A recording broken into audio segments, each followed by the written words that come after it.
are my colleagues Lazar, Alexander, and Cedomir. Today I'm going to be representing our idea, Toller. Now, what is our idea? Toller is a service that is an application that is used for ease of use during long trips. For example, while we are going during the summer somewhere, we constantly have to stop to pay tolls, to buy vignettes, and now that is a discomfort, constantly stopping, constantly having to do something, and frankly, it's annoying. So our idea is to streamline that process by automating it totally. As I already said, the whole problem is that during the travel we have to do some things that are time-consuming instead of just speeding along, getting to our destination as soon as possible so we can enjoy our time, or for example, get to an important meeting or something like that. Of course, there are some solutions to that, but they are only based in certain countries. For example, here we have a system that allows us to just pass through without paying tolls, but it is, how shall I say, it still is another problem that leads to a little bit of ease during travel. Still, we have to constantly keep up with the latest new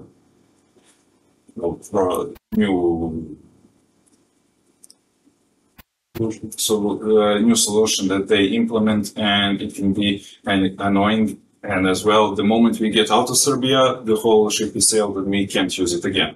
So we are trying to do it on a larger scale. The idea is to use our license plates, which will be connected via our phone numbers, so that we can make it easier and faster. The login solution will be easy to set up, and there will be no need to stop. Happy face.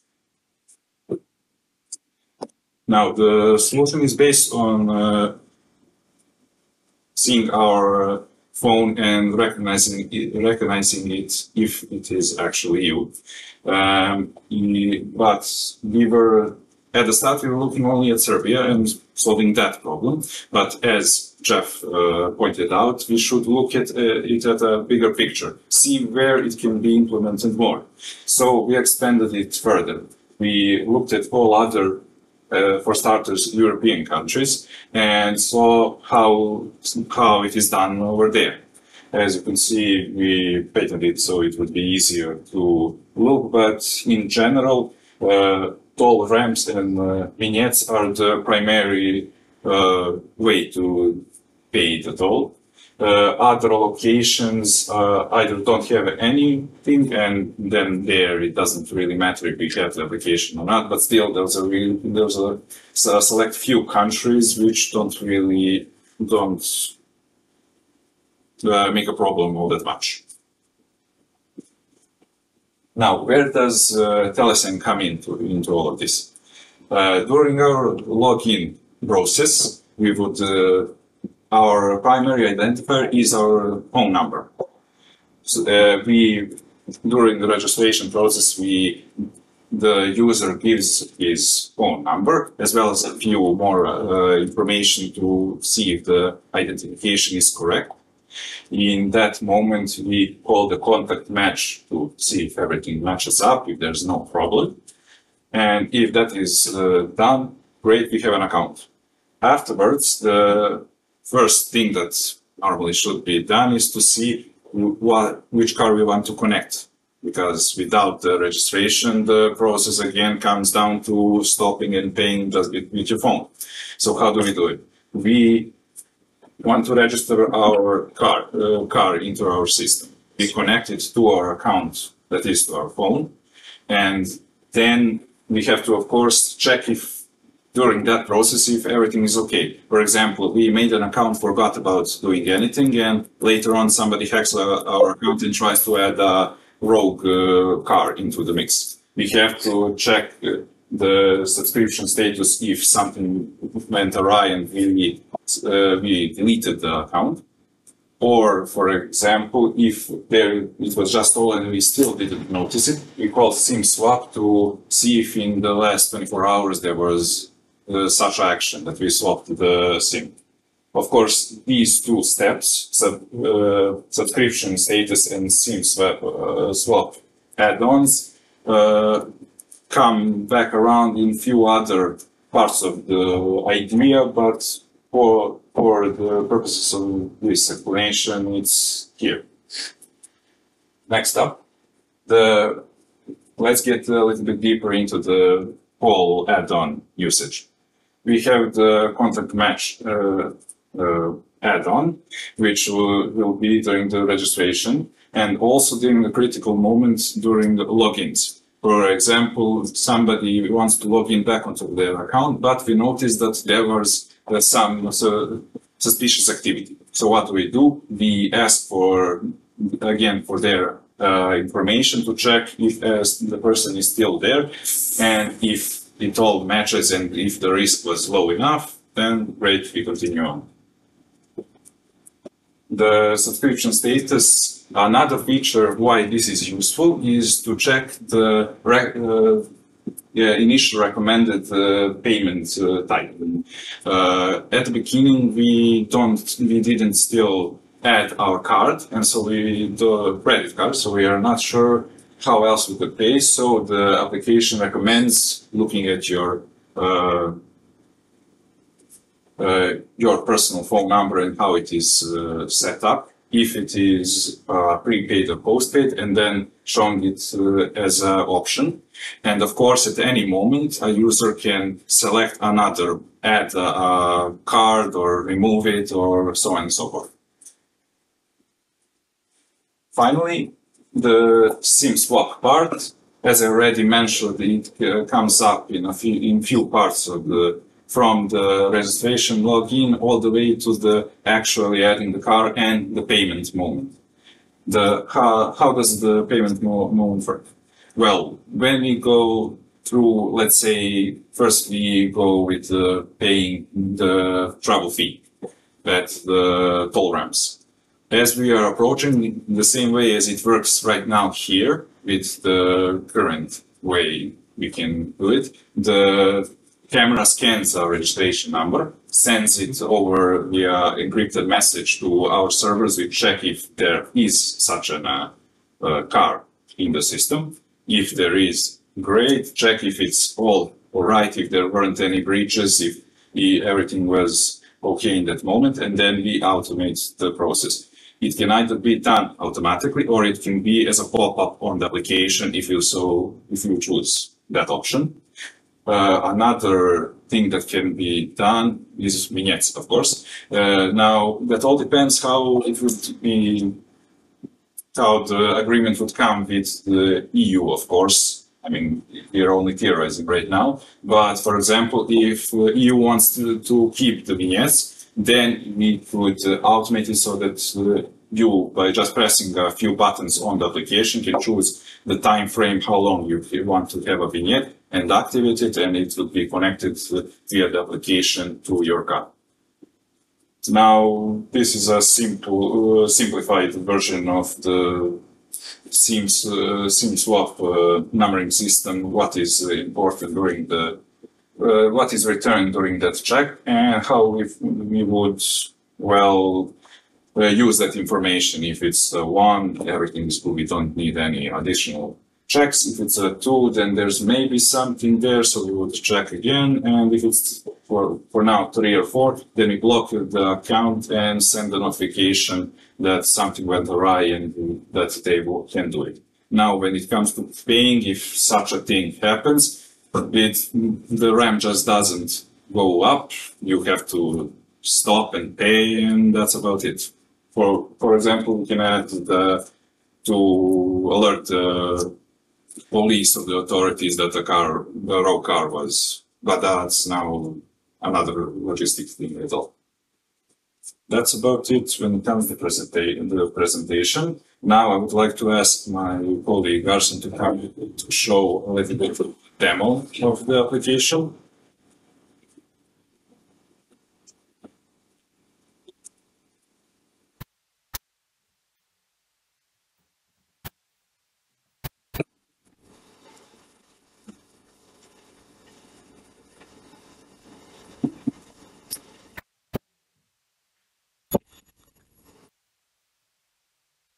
All right. Yeah, that's thank you.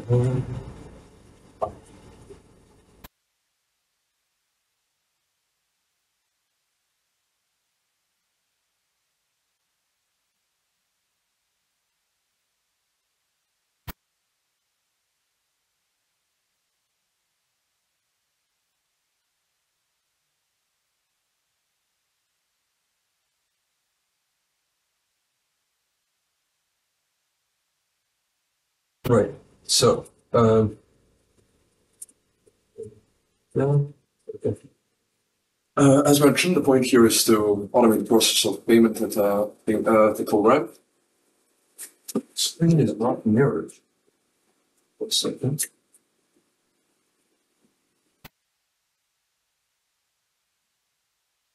It's very not.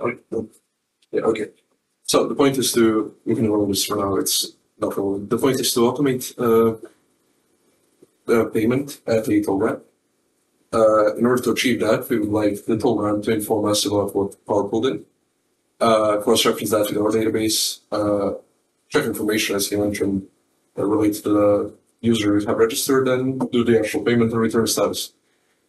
So an example of such flow can be seen here. Let me just take an active and valid account. And let's say we're at a toll ramp in Lajkovac, which is on the A1 highway. We've been driving for sufficient amount of time to require a charge to for 260 dinars. I'm not sure how long that is. I think it's between everywhere else in Lajkovac. It doesn't matter. We would send that request to our service from the toll ramp. We would check the status with a telesign, as mentioned, and simply return whether to lift the ramp or not, or possibly make that synchronous. It doesn't matter. The details depend on an actual implementation, which we don't have. In the case of a number which has gone awry, for instance, this last one, a check would fail, a message will be returned, our user will be notified by our channels, as mentioned before. Right. So, should that happen, we'll have a registered user who enters basic information and phone number. Go through login. Let's see this one. As they do, they will receive an OTP code, which again we don't have an implementation, so they just printed here. Right, and that transaction from a minute ago, that's this one, just gets recorded. The information gets also checked, as mentioned. But the point here is that the only factor that is required to get into this is access to one's phone number, which allows us to reduce the friction required to actually use such a tool. And in order to do that, we need the confidence that we can use phone numbers in such a manner, and that's where telesign comes in, providing us with the ability to be sure in our phone numbers and information.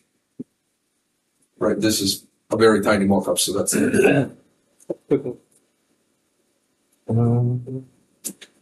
Yeah, that's about it. Any questions? Yeah, there are a few. Yeah. Can I start? Yeah, of course. So, first thing is, you said Andreja, right? Yes. Okay. So you mentioned, so you're basically you're using, you're in a way connecting the license plate to the phone, and that happens how exactly? Well, the user would submit the license plate information During registration, right? Yeah. Okay. So and considering we're working with states, that would also get cross-referenced with the state's DMV or equivalent. Okay, so basically you would want to verify that the plate is connected to the phone number by using some kind of government resource, database, register, right? Okay. It's a bit about abstract because we don't have access to that today. Yeah. But of course, but let's say in your idea of the solution, you would use some authoritative source to verify that the license plate is actually connected to the phone number. Right. And so that way you connected the link between the phone number and the license plate, and then you would use telesign to verify the connection of the phone number with the other information. Yeah. Okay, but why wouldn't you use the same government source for all of that, right? Like government also, if they have the license plate, they also have the phone number. For example, if, for example, the whole family has 3 or 4 cars, I don't know, let's say 3 cars, and all of them don't want to annoy themselves with having 3 accounts separate when in the end, say, during the travels, I don't know, one time they travel with one car, another time with another car, and they don't want to have multiple accounts for a trip. So we want to streamline that in a sense that one phone number can have multiple cars connected to it. And at any point we can remove the car, I don't know, something happened to the car, some falling out, I don't know, that's not really the part that we are supposed to look at, but in the final moments, we are just trying to make it easier on the users to have the connection that they want. Okay. They don't need to have another factor which they have to fill out. Reduce friction, like Yes. make it simple. That's it. And then, okay, so you said during registration you used contact match to verify the inputs. Okay. You use subscriber status to confirm if the number is active or not. Yes. Okay. You see if it is prepaid or postpaid for the payment type. If it's recommend, we can. You wanted to charge it by through the carrier bill, right? Yeah, okay. That's Interesting. the And what was the application of SIM swap in that case? SIM swap is, well, in a lot of moments we use SIM swap because at any point somebody can log into your account if they steal your phone number you're sending. Okay. And then if somebody does that, we can, at the crucial moments, for example, registering a new car, logging in, and of course paying is the biggest problem.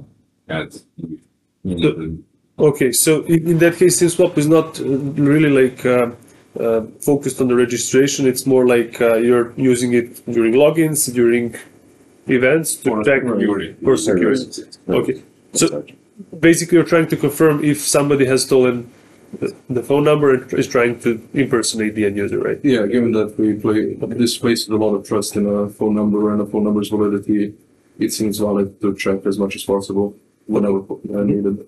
Interesting. Okay.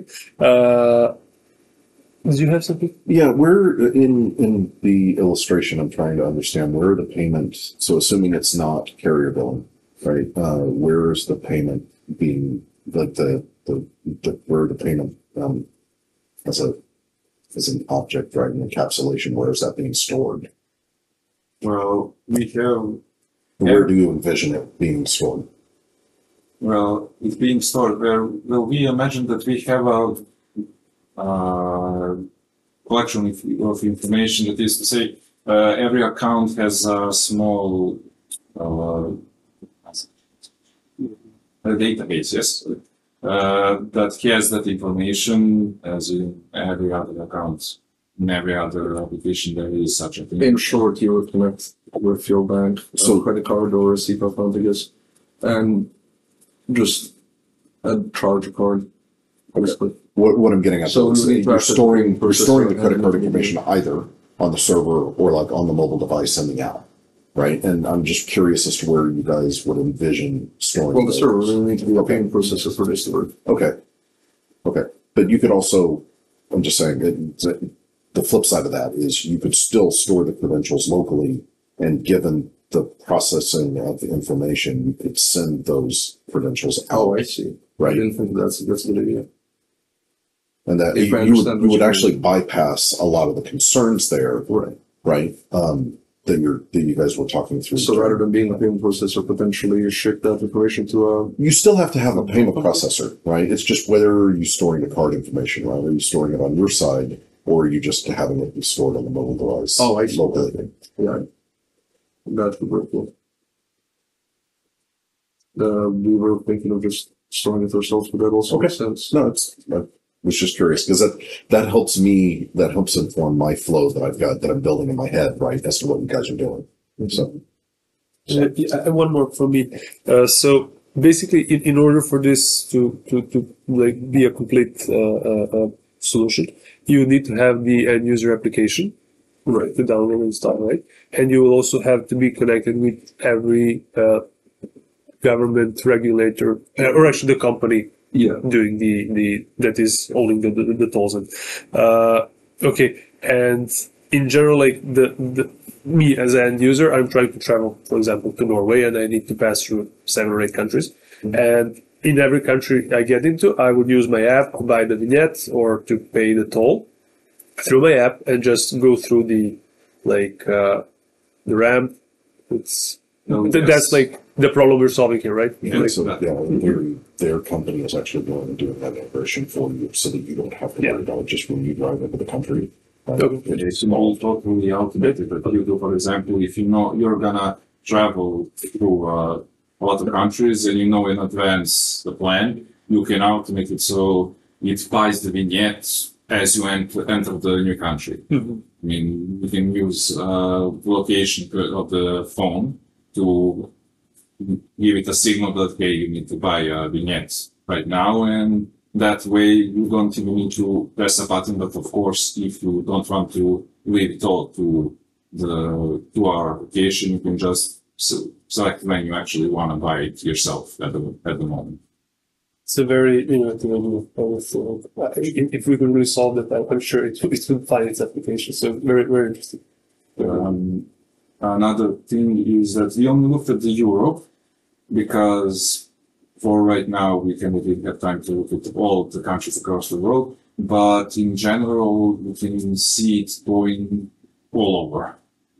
Yeah, I mean, this problem is present pretty much anywhere if you're traveling outside exactly, of but the only problem is we need to get in contact with every country and their system of paying, and then add a country by country, one by one. We can just say, hey, we're gonna implement it, you do what you want. Yeah, but it is scalable, like with a linear connection. Like as you have more countries, you have more reach and the more use. So it makes sense. It's a valid use case, and I like the idea very much. Thank you so much. Anything else, Gordon or Joe? Thank you.